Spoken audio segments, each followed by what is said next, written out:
வணக்கம். நான் Arunkumar, second CS. இன்றைய செய்திகள். மே மாதம் வெயிலும் கொளுத்தும் மழையும் வலுக்கும்.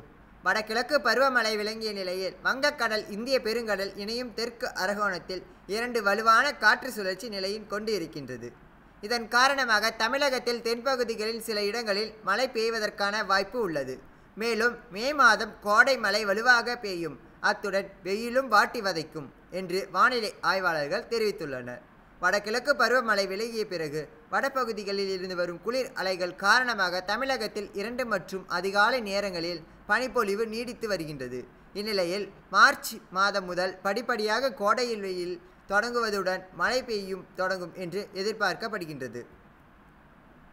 தற்போது 2025ஆம் ஆண்டுக்கான நீண்டகால வானிலை அறிவிப்புகளையும் வானிலை ஆய்வாளர்கள் வெளியிட்டு வரும் நிலையில் அது குறித்து பெறப்பட்ட தகவல்கள் வருமாறு வங்கக்கடல் மற்றும் இந்திய பெருங்கடல் அணையும் தெற்கு அரகோணத்தில் 2 காற்று சுழற்சி புயல் சின்னம் நிலை கொண்டு இருக்கின்றது. இவை காற்றை கட்டுப்படுத்தி வைக்கின்றது.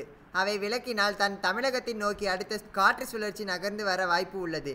இந்நிலையில் தென் மாவட்டங்களில் தூறல் இருக்கும். இன்றும் நாளையும் மேகமூட்டமும் இருக்கும். வடபகுதியில் இருந்து வரும் குளிர் காற்று தென் பகுதியில் இருந்து வரும் காற்று தமிழகத்தில் கடலோர பகுதிகளில் இருக்கும் காற்றுகளின் இணைப்பு ஏற்பட்டு தரைப்பகுதியில் நோக்கியிருக்கும்.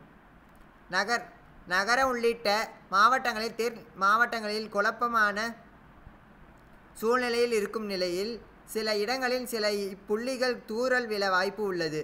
மேலும் 7ஆம் தேதி முதல் தென் மாவட்டங்களின் ஓரிரு இடங்களில் தூறல் விழ வாய்ப்பு உள்ளது. மழை பாதிப்பு இருக்காது. நன்றி.